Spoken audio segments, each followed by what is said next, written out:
So today we're going to be beginning the final chapter in our electricity unit, and the focus in this unit is going to be the details of the circuit diagram and just circuits in general. So we need to begin by knowing what a circuit diagram is and what some of the symbols used to draw the circuit diagram represent. So what I have here on the left is as an example of a real circuit that you might build, and we've certainly built some that look a little bit like this in class.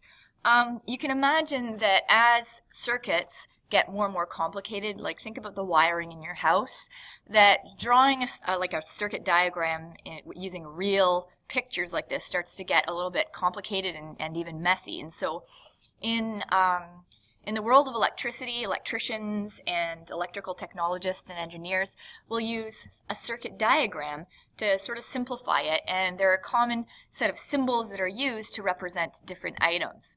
Okay, and so today we're just going to go through what those basic symbols are so that you understand how to take a real circuit, whether it's a drawing or whether it's described in words, and create a circuit diagram that will represent it. So I want you to just take a minute and take a look at this circuit, and I want you to relate the parts of the circuit diagram to the real circuit that it's meant to represent. See if you can identify, well, which part of the circuit in the circuit diagram is a symbol that represents the light bulb, which one might be our energy source, that battery, and which one might represent our control.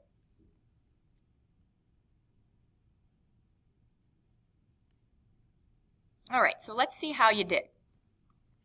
So when I look at this, I can see that I have this thing over here that is open, and I know that if that is open, then this circuit doesn't work. So it looks to me like that's a control device, and so it's sort of like representing my switch. And then I look at this sort of swirly piece here, and to me this looks like a filament that I might find in a light bulb. So that's actually my symbol for light bulb and the load in this circuit. And so that leaves only one little symbol left. And so the last symbol that's left is this battery symbol. This is actually the symbol for a single cell. And we're going to talk a little bit more about that as we move on.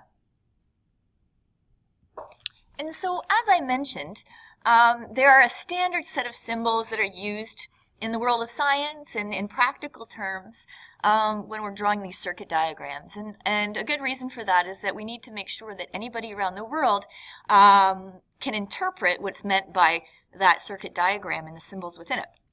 So we're going to start by looking at our energy, our electrical energy sources that we might see in a circuit. And of course, you need to understand that we're just looking at a sample of some of the more common symbols, but there are a whole bunch of other ones that we're not going to touch on.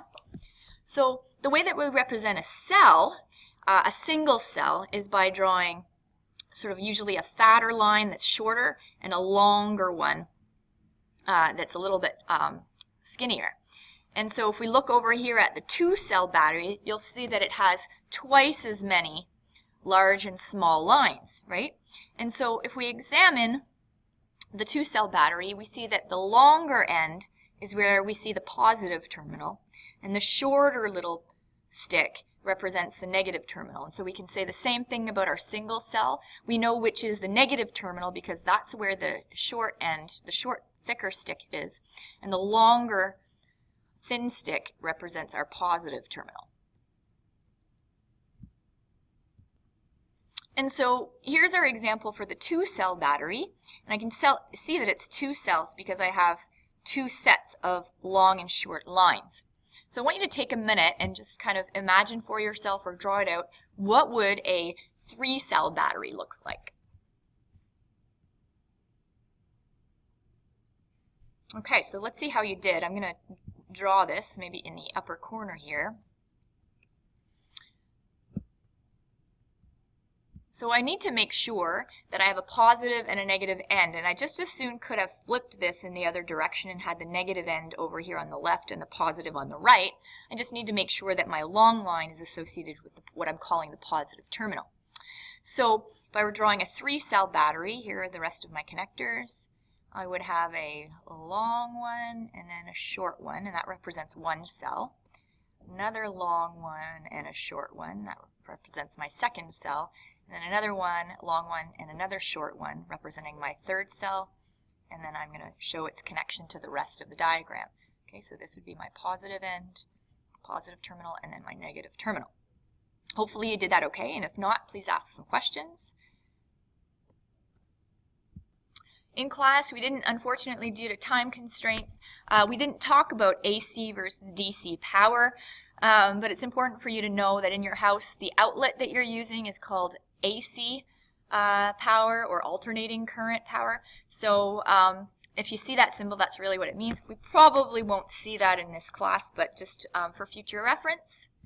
So next I want to talk about connectors. We've talked about our energy or our power sources. Now we're going to talk about a second component of the simple circuit, which are the connectors.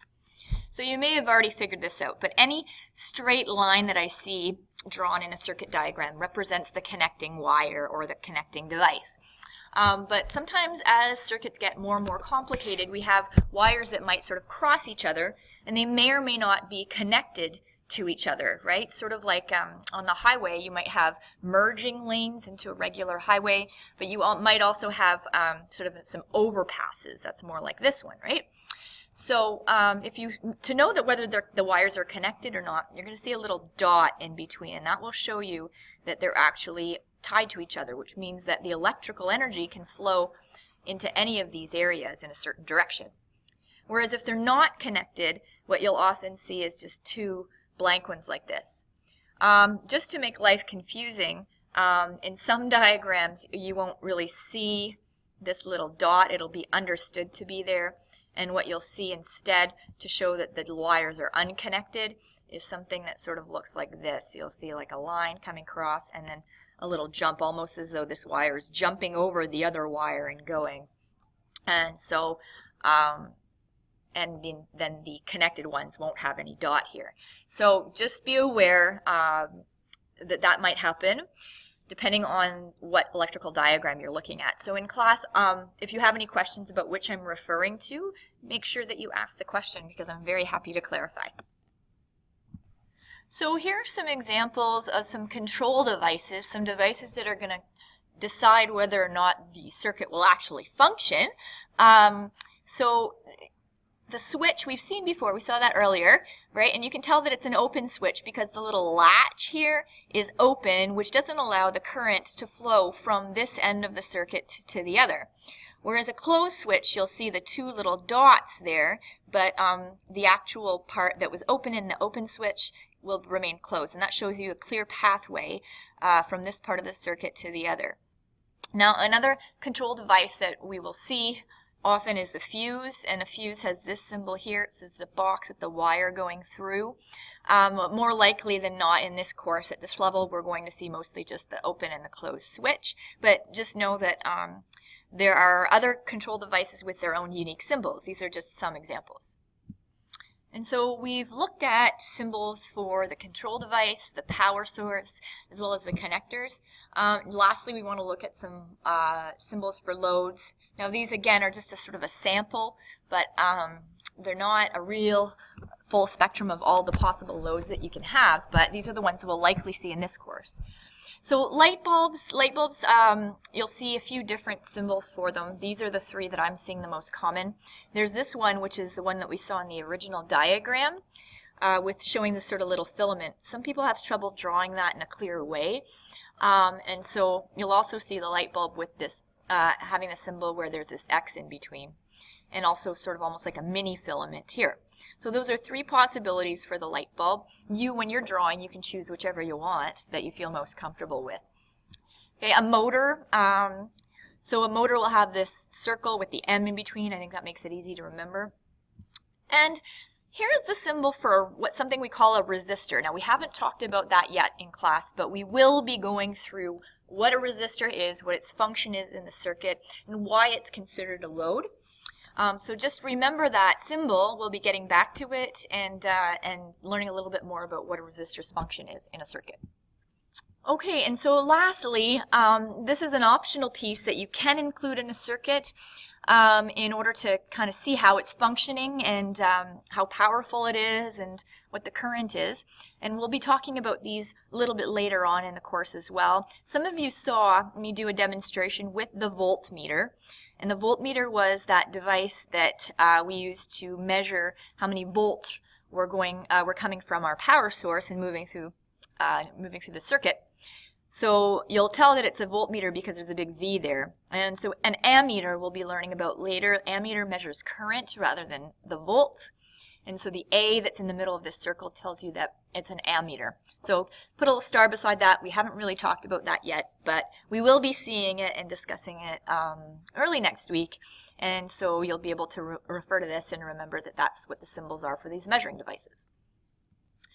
All right, so at this point in the lesson, what I'd like you to do is I'd like you to go into Google Classroom and take a look at the link provided for this activity, drawing circuit diagrams. I'm just going to click onto it.